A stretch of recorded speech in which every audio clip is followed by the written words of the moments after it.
നമസ്കാരം. വചന സമീക്ഷയിലേക്ക് സ്വാഗതം. ഇന്നത്തെ ചിന്തയ്ക്ക് വേണ്ടി ഞാൻ എടുത്തിരിക്കുന്ന വേദഭാഗം സദൃശവാക്യങ്ങൾ 15:5.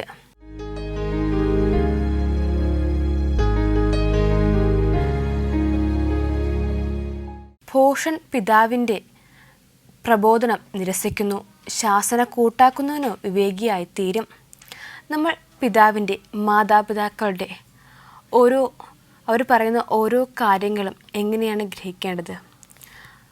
പിതാവ് പറയുന്ന ഓരോ ശാസനകളും ഓരോ കാര്യങ്ങളും അത് കേൾക്കുന്നില്ലെങ്കിൽ, അത് ശ്രദ്ധിക്കുന്നില്ലെങ്കിൽ അവൻ ഭോഷനായി തീരുന്നു. പിതാവിൻ്റെ ഓരോ ശാസനകളും അതൊക്കെ ശ്രദ്ധിക്കുന്നവൻ എപ്പോഴും വിവേകിയായി തീരുമെന്നാണ് പറയുന്നത്. ചുരുക്കത്തിൽ നമ്മുടെ മാതാപിതാക്കൾ പറയുന്ന, നമ്മുടെ ഗുരുക്കന്മാർ പറയുന്ന ഓരോ കാര്യങ്ങളും നമ്മൾ കേൾക്കണം. അവ കൂട്ടാക്കുകയാണെങ്കിൽ നമ്മൾ വിവേകിയായി തീരും, നമ്മുടെ ജീവിതത്തിൽ നല്ലതായി തീരുമെന്നാണ് ഈ ഒരു വചനത്തിൽ പറഞ്ഞിരിക്കുന്നത്. ഏവർക്കും വചന സമീക്ഷയിലേക്ക് സ്വാഗതം. അപ്പോൾ ഒരു വ്യക്തി അപ്പനെയും അമ്മയെയും എങ്ങനെയാണ് ബഹുമാനിക്കേണ്ടത്? പിതാവ് പറയുന്ന കാര്യങ്ങൾ എങ്ങനെയാണ് അനുസരിക്കേണ്ടത്? അവ അനുസരിച്ച് കഴിഞ്ഞാൽ നമ്മുടെ ജീവിതത്തിൽ എന്താണ് ലഭിക്കുന്നത്? ഇതിനെക്കുറിച്ചാണ് നമ്മളിന്ന് സംസാരിക്കുന്നത്. ഇതുമായിട്ട് ബന്ധപ്പെട്ടിട്ടുള്ള ഒരു ചെറിയൊരു സ്റ്റോറിയും പറയാം. അതിനു മുൻപ് ഒരു കോൾ വരുന്നുണ്ട്. ഇന്നത്തെ ഫസ്റ്റ് കോൾ ആരാണെന്ന് നോക്കാം. ഹലോ, വചന സമീക്ഷയിലേക്ക് സ്വാഗതം. ആരാണ്? എൻ്റെ പേര് സോണി എന്നാണ്. എവിടെ നിന്നാണ് വിളിക്കുന്നത്? ഓക്കെ ചേട്ടാ, വീട്ടിൽ ആരൊക്കെയാ ഉള്ളത്? വീട്ടില് പപ്പ, അമ്മ, എൻ്റെ മാവി. ഓക്കെ, അപ്പോൾ നമുക്ക് ക്വസ്റ്റ്യനിലേക്ക് പോകാം. ഫസ്റ്റ് ക്വസ്റ്റ്യൻ: അവൻ എൻ്റെ നാമത്തിന് ഒരു ആലയം പണിയുമെന്ന് ആരെക്കുറിച്ചാണ് യഹോവ പറഞ്ഞത്? ശലോമോനെ കുറിച്ച്. അത് ആൻസർ കറക്റ്റ് ആണ്, ശലോമോൻ. രണ്ടാമത്തെ ചോദ്യം: അവൻ എനിക്ക് മകനും ഞാൻ അവന് പിതാവും ആയിരിക്കും. ആർക്ക്? അവൻ എനിക്ക് മകനായി ഞാൻ ദാവീദിനെയാണോ? ഇസ്രായേലിനെ കുറിച്ചാണോ? ദാവീദിന്റെ മകൻ ആരാണ്? ശലോമോൻ. അപ്പോൾ ദൈവം ശലോമോന്. ഓക്കെ. ചേട്ടനൊന്നൊരു പാട്ട് പാടുന്നുണ്ടോ? ഒരു പാട്ട് പാടാം. പാടിക്കോളൂ. ദൈവം പിറക്കുന്നു മനുജനജനിൽ, മഞ്ഞു പെയ്യുന്ന മലമുകളിൽ. Hallelujah hallelujah hallelujah hallelujah. മണ്ണിലും വെണ്ണിലും മന്ദഹാസം പെയ്യും മധുര മനോഹര ഗാനം. മണ്ണിലും വെണ്ണിലും മന്ദഹാസം പെയ്യും മധുര മനോഹര ഗാനം. Hallelujah hallelujah. ദൈവം പിറക്കുന്നു മനുജനജനിൽ. ഓക്കെ, നന്നായിരുന്നു കേട്ടോ, നല്ല പാട്ടായിരുന്നു. ഓക്കെ. നമുക്കിനി അടുത്ത ക്വസ്റ്റ്യനിലേക്ക് പോകാം. അടുത്ത ചോദ്യം: ദൈവമായ യഹോവയുടെ ന്യായപ്രമാണം ആചരിക്കേണ്ടതിന് യഹോവ ശലോമോന് എന്തു നൽകിയാണ് ഇസ്രായേലിന്റെ ചുമതല ഏൽപ്പിച്ചത്? ജ്ഞാനവും വിവേകവും. അതെ, ആൻസർ കറക്റ്റ് ആണ്, ജ്ഞാനവും വിവേകവും. ഇനി ചേട്ടന് ബൈബിളിൽ ഇഷ്ടപ്പെട്ട ഏതെങ്കിലും ഒരു കഥാപാത്രത്തെ കുറിച്ച് പറയാമോ? പക്ഷെ എനിക്ക് ബൈബിളിനെ കുറിച്ച് വലിയ അറിവില്ല. ഓക്കെ, അപ്പൊ നമുക്കിനി എന്തായാലും അവസാന ക്വസ്റ്റ്യനിലേക്ക് പോകാം. ഓക്കെ, അവസാന ചോദ്യം: യഹോവ ഇസ്രായേലിനു വേണ്ടി മോശയോട് കൽപ്പിച്ച ചട്ടങ്ങളും വിധികളും ശലോമോൻ അനുസരിക്കുവാൻ ശ്രദ്ധിക്കുന്നുവെങ്കിൽ അവന് എന്ത് ലഭിക്കുമെന്നാണ് ദാവീദ് പറഞ്ഞത്?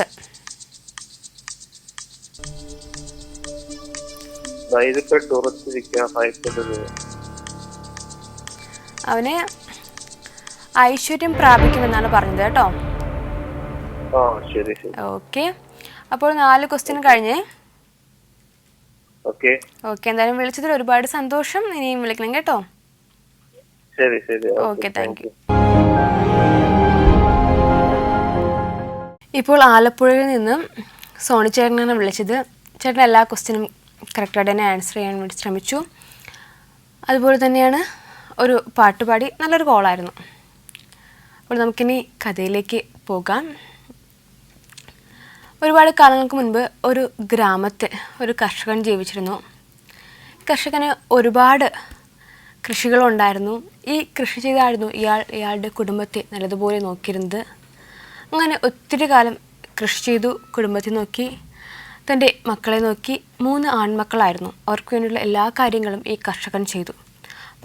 പക്ഷേ വാർദ്ധക്യ സഹജമായ ഒരുപാട് അസുഖങ്ങളായിട്ട് ഇയാൾക്ക് പ്രായമായപ്പോൾ ഇയാൾ കിടപ്പിലായി.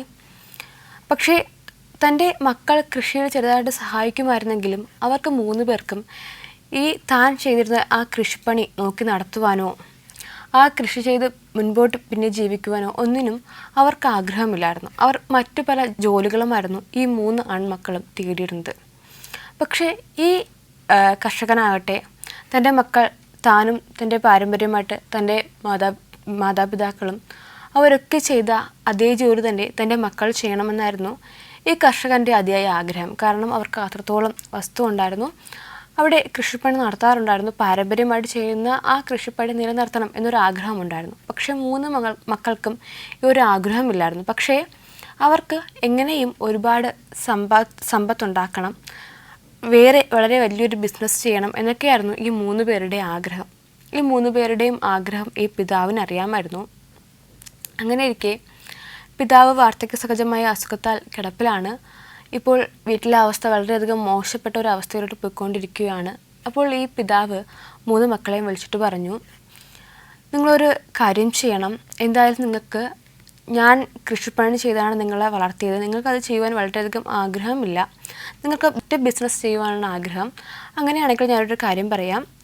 നിങ്ങൾക്ക് ബിസിനസ് ചെയ്യുവാൻ വേണ്ടി നമ്മുടെ ആ വളരെ വലിയൊരു പാടമാണ്, അവിടെ ഒരിടത്ത് വളരെ വലിയൊരു നിധി കുഴിച്ചിട്ടുണ്ട്. അത് എവിടെയാണെന്ന് എനിക്കറിയില്ല. ഇതെൻ്റെ പിതാക്കന്മാരായിട്ട് ഞാൻ കേട്ടിട്ടുള്ളതാണ്. പക്ഷെ അത് എവിടെയാണെന്ന് കണ്ടെത്തിയാൽ, ആ നിധി നിങ്ങൾക്ക് കിട്ടിയാൽ നിങ്ങൾക്ക് നിങ്ങൾ ആഗ്രഹിക്കുന്ന രീതിയിൽ ബിസിനസ് ചെയ്യുവാൻ സാധിക്കും. അപ്പോൾ നിങ്ങൾ ആ നിധി കണ്ടെത്തുകയാണെങ്കിൽ നിങ്ങൾക്കത് ഏറ്റവും വളരെയധികം പ്രയോജനകരമായി തീരുമെന്ന് ഈ പിതാവ് 3 മക്കളോടും പറയുന്നു. ഇത് കേൾക്കുമ്പോൾ 3 പേർക്കും ഒരുപോലെ സന്തോഷമുണ്ടാകുന്നു. കാരണം തങ്ങൾ ആഗ്രഹിച്ചതുപോലെ ഒരു ബിസിനസ് ചെയ്യുവാൻ സാധിക്കും, നിധിയുണ്ടെന്ന് അപ്പൻ പറഞ്ഞു.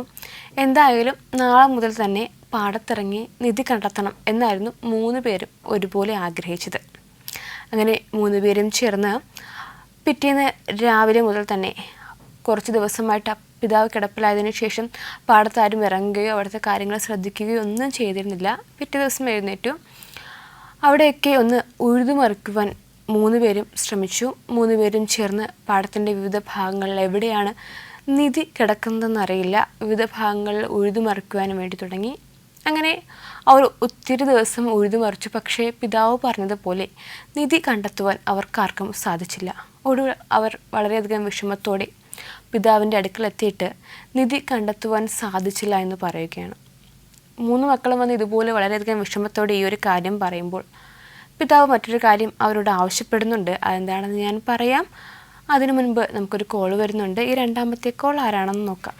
ഹലോ, വചന സമീക്ഷയിലേക്ക് സ്വാഗതം. ആരാണ്? പേരെന്താ? രാഹുൽ. ഓക്കെ. എവിടെന്നാ വിളിക്കുന്നത്? കാട്ടാക്കടയിൽ നിന്നാണല്ലേ? ഓക്കെ. വീട്ടിൽ ആരൊക്കെയാ ഉള്ളത്? വീട്ടിൽ അപ്പൻ, അമ്മ, ചേട്ടനല്ലേ? ഓക്കെ. രാഹുൽ എന്ത് ചെയ്യുന്നു? പഠിക്കുന്നു അല്ലേ? ഓക്കെ. അപ്പോൾ നമുക്ക് ക്വസ്റ്റ്യനിലേക്ക് പോകാം. ഓക്കെ. First question. ദാവീദ് വയോധികനും കാലസമ്പൂർണനും ആയപ്പോൾ എന്തു പ്രധാനപ്പെട്ട കാര്യമാണ് സംഭവിച്ചത്?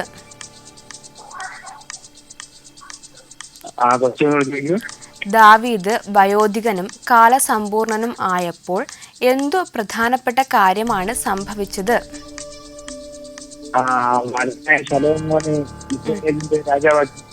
അത് തന്നെയാണ് ആൻസർ. കറക്റ്റാണ്. തൻ്റെ മകനായ ശലോമോനെ ഇസ്രായേലിൻ്റെ രാജാവാക്കി. ഇനി 2ാമത്തെ ചോദ്യം. നിർദ്ദേശങ്ങൾ നൽകുന്നതിനായി ദാവീദ് ആരെയാണ് കൂട്ടിവരുത്തിയത്? നിർദ്ദേശങ്ങൾ നൽകുന്നതിനായി ദാവീദ് ആരെയാണ് കൂട്ടിവരുത്തിയത്? ഇസ്രായേലിന്റെ എല്ലാ പ്രഭുക്കന്മാരെയും പുരോഹിതന്മാരെയും അതെ അതെ, ആൻസർ കറക്റ്റ് ആണ്. എന്താ?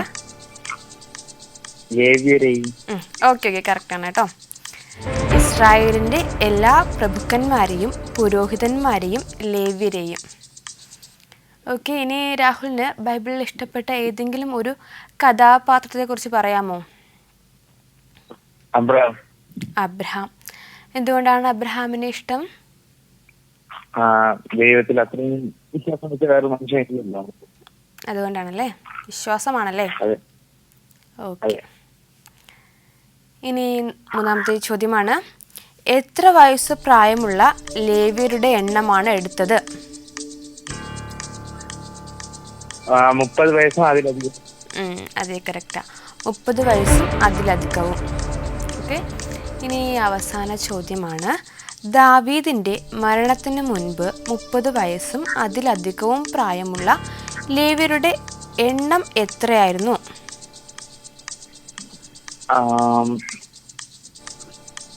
38,000. ഓക്കെ, 38,000 പുരുഷന്മാർ.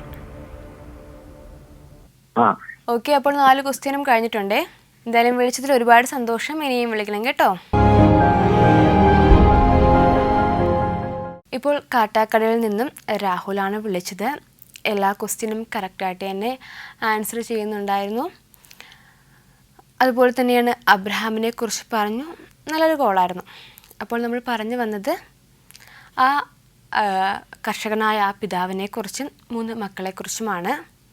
അപ്പോൾ ആ കർഷകൻ ആഗ്രഹിച്ചതുപോലെ തന്നെ 3 മക്കളും ചേർന്ന് അവിടെ നിധി ഉണ്ടെന്ന് കരുതി ആ പാടമൊക്കെയും കൃഷിപ്പാടമൊക്കെയും ഉഴുതുമറിച്ചു. പക്ഷെ അവർക്ക് നിധി കണ്ടെത്തുവാൻ സാധിച്ചില്ല. അവർ തിരികെ അപ്പൻ്റെ അടുക്കൽ വന്നിട്ട് പറഞ്ഞു, അപ്പാ, ഞങ്ങൾക്ക് ഒരിടത്തു നിന്നും നിധി ലഭിച്ചില്ല എന്ന് പറയും. അപ്പോൾ അപ്പൻ പറയും, ഞാനിതുപോലെ ശ്രമിച്ചതാണ്, പക്ഷെ എനിക്ക് ലഭിച്ചില്ല. എന്തായാലും നിങ്ങൾ ഉഴുതുമറിച്ചതല്ലേ, അവിടെ നമുക്ക് ഇവിടെ ഇരിക്കുന്ന കുറച്ച് വിത്ത് പാകിയതിന് ശേഷം നമുക്ക് പിന്നീട് നിധി കിട്ടുമോ ഇല്ലയോ എന്ന് നോക്കാമെന്ന് പറഞ്ഞു. എന്തായാലും അപ്പൻ പറഞ്ഞതല്ലേ, നമുക്കെന്തായാലും ബിസിനസ് ചെയ്യുവാനുള്ളൊരു വഴിയും അപ്പൻ കാണിച്ചു തന്നിട്ടുണ്ട്. നമുക്കെന്തായാലും അപ്പൻ പറഞ്ഞതുപോലെ അവിടെ കുറച്ചധികം വിത്ത് പാകാം, അതിനുശേഷം എന്താണെന്ന് വെച്ചാൽ ചെയ്യാമെന്ന് കരുതി ഉഴുതുമറിച്ചത് കൊണ്ട് മാത്രം അവരവിടെ വിത്ത് പാകുവാൻ റെഡിയായി. അങ്ങനെ അവിടെ വിത്ത് പാകി.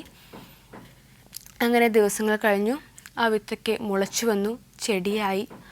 അതിൽ നിന്നും അവർക്ക് ഫലം കിട്ടേണ്ട ഒരു സമയമായി. ഈ സമയത്ത് അപ്പൻ വീണ്ടും ഈ 3 മക്കളെയും അരികിൽ വിളിച്ചതിന് ശേഷം അവരോട് പറയുന്നുണ്ട്, നിങ്ങൾക്ക് ആ കൃഷിയിടത്തിൻ്റെ ഒരു ഭാഗത്ത് നിന്നും നിധി കിട്ടുമെന്നാണ് ഞാൻ പറഞ്ഞത്. പക്ഷേ നിങ്ങൾ അവിടെ നിധി കിട്ടുമെന്ന് പ്രതീക്ഷിച്ചു, അവിടെ മുഴുവനായിട്ട് ഉഴുതുമറിച്ചു, അവിടെ വിത്തുപാകി. നിങ്ങൾ വിത്തുപാക്കി ആ കൃഷിയിൽ നിന്നും അവിടെ നിന്ന് നിങ്ങൾക്കിപ്പോൾ ഫലം കിട്ടേണ്ട ഒരു സമയമായിരിക്കുകയാണ്. അവയൊക്കെയും അവിടെ കായ്ഫലങ്ങൾ നിങ്ങൾ പാകിയ ഓരോ വിത്തുകളും ചെടിയായി അതിലൊക്കെയും കായ്ഫലം വന്നിട്ടുണ്ട്. അവയൊക്കെയും ശേഖരിച്ച് നിങ്ങൾ കൊണ്ടുപോയി വിറ്റാൽ നിങ്ങൾക്ക് നല്ല കാശ് കിട്ടും. എന്നിട്ട് പിതാവ് പറയുന്നുണ്ട്, ഇതാണ് ഞാൻ പറഞ്ഞ നിങ്ങൾക്കുള്ള നിധിയെന്ന്. ഈ കാശ് കൊണ്ട് കുറച്ച് സമ്പാദ്യം നിങ്ങൾ വീട്ടിലേക്ക് മാറ്റിയതിന് ശേഷം, ഈ വീണ്ടും കൃഷി ചെയ്യുവാൻ വേണ്ടി മാറ്റിയതിന് ശേഷം കുറച്ച് സമ്പാദ്യം സ്വരൂപിച്ച് വെച്ച് നിങ്ങൾ ആഗ്രഹിക്കുന്ന മറ്റൊരു ബിസിനസ് നടത്തിക്കോളൂ എന്ന് ഈ പിതാവ് പറയുന്നുണ്ട്. പിതാവ് ഇങ്ങനെ പറഞ്ഞു തന്നപ്പോൾ ആദ്യം മക്കൾക്ക് ദേഷ്യം തോന്നിയെങ്കിലും, 3 പേർക്കും ഒരുപോലെ ദേഷ്യം തോന്നിയെങ്കിലും, നിധി ഉണ്ടെന്ന് പറഞ്ഞ് തങ്ങളെ കബളിപ്പിച്ചു എന്ന രീതിയിലൊരു ദേഷ്യം തോന്നിയെങ്കിലും, വീണ്ടും പിതാവ്, നിങ്ങൾക്ക് 3 പേർക്കും ഒരു ജോലിയില്ല, ഒരു ബിസിനസ് തുറക്കണമെന്ന് നിങ്ങൾക്ക് ആഗ്രഹമുണ്ട്, പക്ഷേ അതിനുവേണ്ടി നിങ്ങൾക്ക് ധനം ആവശ്യമാണ്, അതിനുള്ള സമ്പാദ്യം തരുവാൻ വേണ്ടിയില്ല. പക്ഷേ ഈ കൃഷി ചെയ്ത് അതിൽ നിന്നും ഒരു ഭാഗം മാറ്റിവെച്ച് നല്ലൊരു തുകയാകുമ്പോൾ നിങ്ങൾ ആഗ്രഹിക്കുന്ന ഒരു ബിസിനസ് തുടങ്ങിയാൽ സക്സസ് ആവുമെങ്കിൽ നിങ്ങൾക്കത് നിങ്ങളുടെ ജീവിതത്തിൽ അത് എത്രത്തോളം നല്ലതായിരിക്കും. അതുകൊണ്ടത് ഇങ്ങനെ തന്നെ ചെയ്യുന്നതാണ് നല്ലതെന്ന് വീണ്ടും പിതാവ് പറഞ്ഞ് മനസ്സിലാക്കുമ്പോൾ ആ 3 ആൺമക്കളും ഒരുപോലെ അത് സ്വീകരിക്കുകയാണ്. കാരണം ഒരു തൊഴിലില്ലായിരുന്നു, പിതാവ് പറഞ്ഞിട്ടാണ് അവിടെ വിത്ത് വിതച്ചത്. ഇപ്പോൾ തങ്ങൾ ഒരിക്കലും പ്രതീക്ഷിക്കാതെ തങ്ങൾക്ക് കയ്യിൽ സമ്പാദ്യം വരികയാണ്. ഇതോർത്തപ്പോൾ ആ 3 പേർക്കും ഒത്തിരി സന്തോഷവുമായി. പിതാവിൻ്റെ വാക്കുകൾ കേട്ട് അതനുസരിച്ചത് കൊണ്ട് അവർക്ക് സമ്പാദ്യം ലഭിച്ചു. അതനുസരിച്ച് പിതാവ് പറഞ്ഞതുപോലെ തന്നെയാണ് അവർ ഓരോ തവണയും വീണ്ടും വിത്ത് വിതയ്ക്കുകയും ആ കൃഷിയിൽ നിന്നും അവർക്കൊരു ഫലം കിട്ടുമ്പോൾ അവർക്ക് കിട്ടുന്ന സമ്പാദ്യത്തിൻ്റെ ഒരു ഭാഗം കൃഷിക്കും അതുപോലെ തന്നെ കുടുംബത്തിനും വേണ്ടി മാറ്റിവെച്ചാൽ മറ്റൊരു ഭാഗം അവർ ആഗ്രഹിക്കുന്ന രീതിയിലുള്ള മറ്റൊരു ബിസിനസ് തുടങ്ങുവാൻ വേണ്ടി അവർ നാളത്തേക്ക് വേണ്ടി മാറ്റിവെച്ചു. ആ പിതാവ് പറഞ്ഞത് കേൾക്കുകയും അത് അനുസരിക്കുകയും ചെയ്തതുകൊണ്ട് മാത്രമാണ് ഒരിക്കലും പ്രതീക്ഷിക്കാത്തൊരു സമയത്ത് അവരുടെ ജീവിതത്തിലേക്ക് ഈ സമ്പാദ്യങ്ങളൊക്കെ കടന്നു വന്നത്. അപ്പോൾ പിതാവ് പറയുന്നത് അല്ലെങ്കിൽ മാതാപിതാക്കൾ പറയുന്നത് അനുസരിച്ചാൽ നമ്മുടെ ജീവിതത്തിൽ എപ്പോഴും നല്ലത് മാത്രമേ സംഭവിക്കുകയുള്ളൂ. നമുക്കിനി അവസാനമായിട്ടൊരു കോള് വരുന്നുണ്ട്. ആരാണെന്ന്? ഹലോ, വചന സമീക്ഷയിലേക്ക് സ്വാഗതം. ആരാണ്? ഷേബ. എവിടെന്നാ വിളിക്കുന്നത്? ഞാൻ ആര്യനാടല്ലേ. വീട്ടിൽ ആരൊക്കെയാ ഉള്ളത്? വീട്ടില് ഞാനും ഹസ്ബൻഡും 2 കുഞ്ഞുങ്ങളും. ചേച്ചിയും ഹസ്ബൻഡും കുഞ്ഞുങ്ങളും അല്ലേ? അതെ. അപ്പോൾ നമുക്ക് ക്വസ്റ്റ്യനിലേക്ക് പോകാം. പോകാം. ഇന്നത്തെ ഫസ്റ്റ് ക്വസ്റ്റ്യൻ. ഹലോ ചേച്ചി, ക്വസ്റ്റ്യനിലേക്ക് പോകാം. പോകാം. ഫസ്റ്റ് ക്വസ്റ്റ്യൻ, യഹോവയ്ക്കായി ദാവീദ് എന്താണ് ചെയ്തത്? ഒരു യാഗപീഠം പണിത് യാഗങ്ങളും സമാധാന യാഗങ്ങളും അർപ്പിച്ച് യഹോവയോട് പ്രാർത്ഥിച്ചു. ഓക്കെ, ആൻസർ കറക്റ്റാണ്. ഒരു യാഗപീഠം പണിതു ഹോമയാഗങ്ങളും സമാധാന യാഗങ്ങളും അർപ്പിച്ച് യഹോവയോട് പ്രാർത്ഥിച്ചു. ഓക്കെ, ചേച്ചി ഇന്നൊരു പാട്ട് പാടുന്നുണ്ടോ? ഇല്ല, ഞാൻ പാട്ട് പാടില്ല. ഓക്കെ, അപ്പോൾ നമുക്ക് രണ്ടാമത്തെ ക്വസ്റ്റ്യനിലേക്ക് പോകാം. ഊരിപ്പിടിച്ച വാളുമായി നിന്ന ദൂതൻ യഹോവയുടെ കൽപ്പന പ്രകാരം എന്താണ് ചെയ്തത്? അവൻ തന്റെ വാൾ പിൻവലിച്ച് ഉറയിലിട്ടു. ഓക്കെ, ആൻസർ കറക്റ്റാണ്. അവൻ തന്റെ വാൾ പിൻവലിച്ച് ഉറയിലിട്ടു. ഇനി ചേച്ചിക്ക് ബൈബിളിൽ ഇഷ്ടപ്പെട്ട ഏതെങ്കിലും ഒരു വ്യക്തിയെക്കുറിച്ച് പറയാമോ? ഏതെങ്കിലും ഒരു കഥാപാത്രത്തെക്കുറിച്ച്? യോഹന്നാൻ. എന്തുകൊണ്ടാണ് യോഹന്നാനെ ഇഷ്ടം? യോഹന്നാൻ യേശുവിന്റെ ഒരു ശിഷ്യനാണ്. പിന്നെ യേശുവിന്റെ മാർഗോട് ചേർന്നിരുന്ന ശിഷ്യനായതുകൊണ്ടാണ് യോഹന്നാനെ ഇഷ്ടമല്ലേ? ഓക്കെ, അതെ. നമുക്കിനി മൂന്നാമത്തെ ക്വസ്റ്റ്യനിലേക്ക് പോകാം. യെബൂസ്യനായ ഓർന്നാന്റെ കളത്തിൽ വെച്ച് യഹോവ തന്റെ പ്രാർത്ഥനയ്ക്ക് ഉത്തരമരുളി എന്ന് ദാവീദ് കണ്ടിട്ട് എന്താണ് ചെയ്തത്? അവിടെ ഒരു യാഗം അർപ്പിച്ചു. ഓക്കെ, കറക്റ്റാണ്. അവിടെ ഒരു യാഗം അർപ്പിച്ചു. ഇനി ബൈബിളിലെ ഒരു വാക്യം പറയാമോ? ഓക്കെ, പറയാം. ആകയാൽ വിശ്വാസം, പ്രത്യേക സ്നേഹം, ഇവ മൂന്നും നിലനിൽക്കുന്ന സ്നേഹം തന്നെ. ഓക്കെ, നല്ലൊരു വചനമായിരുന്നു.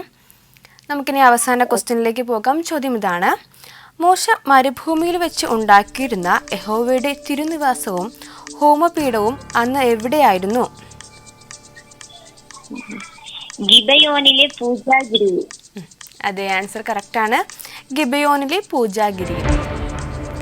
അപ്പോൾ 4 ക്വസ്റ്റ്യനും കഴിഞ്ഞേ. ഓക്കെ, എന്തായാലും വിളിച്ചതിൽ ഒരുപാട് സന്തോഷം. ഇനിയും വിളിക്കണം കേട്ടോ. ഓക്കെ, വിളിക്കാം. Okay, thank you. ഇപ്പോൾ ആര്യനാട് നിന്നും ഷേബയാണ് നമ്മളെ വിളിച്ചത്. എല്ലാ ക്വസ്റ്റ്യനും കറക്റ്റായിട്ട് തന്നെ ആൻസർ ചെയ്തിട്ടുണ്ടായിരുന്നു. ബൈബിളിലെ ഒരു വചനം പറഞ്ഞു, ബൈബിളിലെ മറ്റു ചില കാര്യങ്ങൾ സംസാരിച്ചു. നല്ലൊരു കോളായിരുന്നു. അപ്പോൾ നമ്മളിന്ന് പറഞ്ഞത് മാതാപിതാക്കളെ അനുസരിക്കുന്നതിനെ കുറിച്ചാണ്. അവിടെ ആ തൻ്റെ കർഷകനായ പിതാവിൻ്റെ ആ കൃഷി ചെയ്ത് മുൻപോട്ട് ജീവിതം കൊണ്ടുപോകുവാൻ അവർക്ക് 3 പേർക്കും വളരെ വലിയ താല്പര്യമില്ലായിരുന്നു. പക്ഷേ പിതാവ് പറയുന്നത് അതനുസരിച്ച് അവർ മുന്നോട്ട് പോയതുകൊണ്ട് തന്നെ അവർ ആഗ്രഹിക്കുന്നത് പോലെ ഒരു സമ്പത്ത് അവർക്ക് ലഭിച്ചു. ഇപ്പോൾ ഇതുപോലെ തന്നെയാണ് നമ്മുടെ ജീവിതത്തിലും. നമ്മൾ ചിലപ്പോൾ പിതാവ് പറയുന്നത് അനുസരിക്കില്ലായിരിക്കാം, മാതാപിതാക്കൾ പറയുന്നതൊന്നും നമ്മൾ അനുസരിക്കില്ലായിരിക്കാം. നമുക്ക് നമ്മുടേതായ ചില ആഗ്രഹങ്ങളും ആ രീതിയിൽ നമ്മൾ മുൻപോട്ട് പോകുമായിരിക്കും. എങ്കിലും നമ്മുടെ മാതാപിതാക്കൾ പറയുന്നത് അനുസരിച്ച് അവർ പറയുന്ന ആ പാതയിലോട്ട് നമ്മൾ ജീവിച്ചാൽ നമുക്ക് നല്ലൊരു ജീവിതം പിന്നീടുണ്ടാകും. അതുകൊണ്ട് നിങ്ങൾ ഓരോരുത്തരും എപ്പോഴും മാതാപിതാക്കൾ പറയുന്നതനുസരിച്ച് നല്ലതുപോലെ പഠിച്ച് നല്ലൊരു ജോലി ലഭിക്കുവാൻ വേണ്ടി നമ്മളെല്ലാവരും ശ്രമിക്കണം.